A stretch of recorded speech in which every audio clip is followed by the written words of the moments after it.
Uma coisa que você comentou aqui é sobre a construção do departamento de fisioterapia na SOCESP. Eu ia perguntar isso. Foi muito Fiquei legal. curioso aqui agora. Não sabia dessa informação. Foi a doutora Amanda, né? A doutora Amanda que me chamou para fazer parte do departamento. E é uma coisa muito linda, porque assim, a primeira reunião que eu fui, eu fiquei assim, gente, que mulher, porque era uma mesa cheia de homens, os caras da cardiologia, né? Todos os homens, e ela sentada na ponta.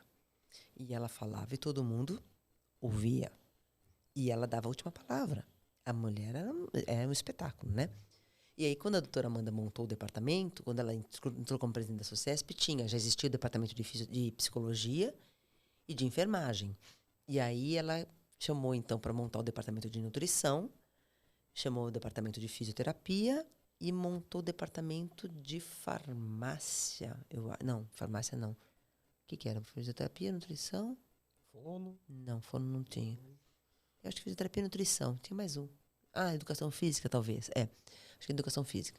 E aí ela me chamou para montar o departamento de fisioterapia da SOCESP. Que foi muito legal. A gente conseguia... Teve um período que até, acho que agora é muito mais caro, tem muitos eventos. Então, assim, os congressos não são mais tão, né? Mas a gente lotava a sala e foi um sucesso. Porque no começo a gente ia nas faculdades divulgar o departamento, divulgar os eventos. A gente fazia programação científica, convidava as pessoas... E precisava ter inscrição. Então, a gente ia nas faculdades. Olha, vai ter o congresso da SOCESP, o congresso é isso, o congresso é aquilo. Explicava o que era o departamento de cardiologia. Batia na porta, literalmente. Batia na porta e a gente chegou a ter duas ou três salas simultâneas de tão lotado que era o congresso, que era o da fisioterapia. Aí o departamento cresceu bastante na cardiologia. E foi nesse momento que a gente concentrou as pessoas que tinham né, experiência com cardiologia, que foi daí que até que saiu a ideia do livro. As pessoas se concentraram ali e todo mundo do interior de São Paulo. O primeiro evento que a gente foi em Ribeirão Preto. Nunca me esqueço, não existia ainda departamento de fisioterapia. Foi o primeiro evento que a gente foi ter a posse do departamento em Ribeirão Preto. Aquele calor de matar, e a gente lá no congresso. Então, assim, foi muito bacana. E foi onde a gente aprendeu muito também. Aprendia muito, porque... não só porque tem aquela história de aprender a parte acadêmica, né, a parte científica, e tem aquela de aprender o relacionamento, né, como que você se desenrola, como que você se relaciona, né, como que você se faz. Mas a sociedade ajuda muito, né? Tanto a fincar o pé, sim, quanto você ampliar ali as suas possibilidades. Foi bem bacana, foi bem bacana. Ainda mais ali dentro da SOCESP, né? Que Nossa, já tem um congresso, tinha um congresso enorme, tradicionalíssimo. Então dá uma visibilidade muito grande. Sim, né? Foi um congresso era um congresso bem bacana. E ainda é, né? Ainda é um congresso bem forte, ainda é um congresso muito bom, de um conteúdo científico muito bom. O departamento tem os temas que eles fazem é muito bom. Ainda o departamento é muito rico, né? Eu acho que isso que é bacana. E aí, o legal que foi assim a transição, né? Isso que é muito bacana, porque assim, hoje a gente que vai em congresso, vocês que vão em congresso, a gente sabe mais ou menos o padrão de como é uma aula, né? Antes existia o antes e o depois, né? Antigamente, a gente em aula, a aula era muito prática, né? Então, assim, como atender um paciente? Então eu chego, eu recebo, eu fixo a cânula, eu olho o raio-x, era uma aula prática. Para instruir quem queria entrar na... Isso, Legal, e as discussões eram discussões sobre... A gente discutia como é que eu vou dizer? A efetividade do procedimento. Então, assim, discussão que existia anos atrás. A pilotagem é efetiva ou não é efetiva? Incentivador respiratório tem resultado ou não tem resultado? Era aquelas discussões até a gente posicionar. Olha, isso serve, isso não serve, isso é efetivo, isso não é, isso é folclore. Feito isso, a gente foi para uma outra etapa, que era a discussão, que era você trazer dentro das aulas a fisiologia, a fisiopatologia. Então, a gente ia discutir, por exemplo, reabilitação cardiovascular, você vai discutir exercício no cardiopata. Por exemplo, as primeiras aulas de exercício infarto, você explicava o que era o STEP. STEP 1 é isso, isso e isso. STEP 2 é isso, isso e isso. Então, no STEP 1 ele está liberado para fazer isso, no STEP 2 está liberado... Hoje, se você vai discutir uma coisa dessa, vai trazer os artigos que evidenciam a fisiopatologia, por que o STEP 1 pode fazer isso e não pode fazer aquilo, do ponto de vista hemodinâmico, o que é a hemodinâmica. Então, foi uma transição, né? Um crescente da fisioterapia.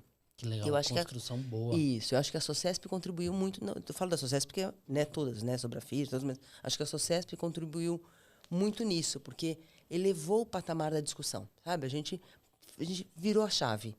Eu acho que é isso que é a diferença. A gente entrava numa sala de físio, dando aula, era uma coisa muito prática. Aí a gente começou a ver um nível de aula diferente, né? Que trazia conteúdo, trazia comparação com o resultado científico, trazia comparação com a hemodinâmica, com o que fazia no mundo, trazia a interface do porquê pode e do que não pode um pouco mais funda, sabe?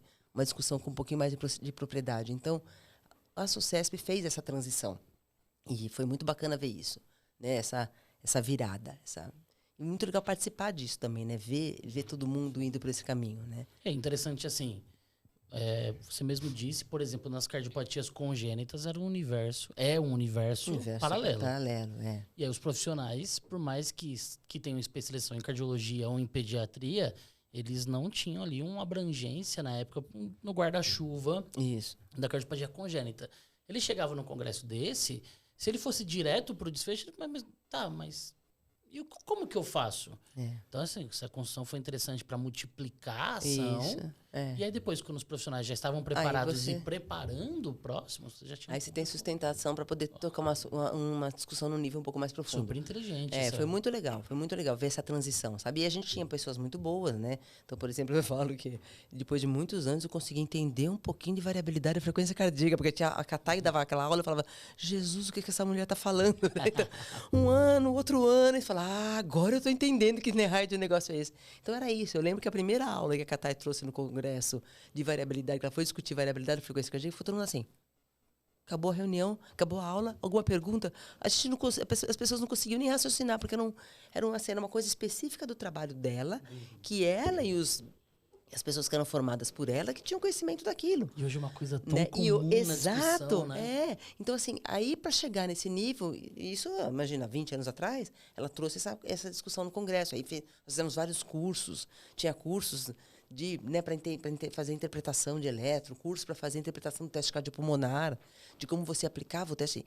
Os cursos pré-congresso eram aplicação, interpretação e prescrição de exercício de um teste cardiopulmonar, de análise da frequência cardíaca, da variabilidade da frequência cardíaca para definir prognóstico, para definir prescrição. Então, assim, a gente ficava assim, na primeira aula, eu falei, Jesus, o que essa mulher está falando, né? E para ela era super simples, porque ela, né? E a gente, assim, né? Muda, ninguém entendia. Então, assim, foi muito bacana.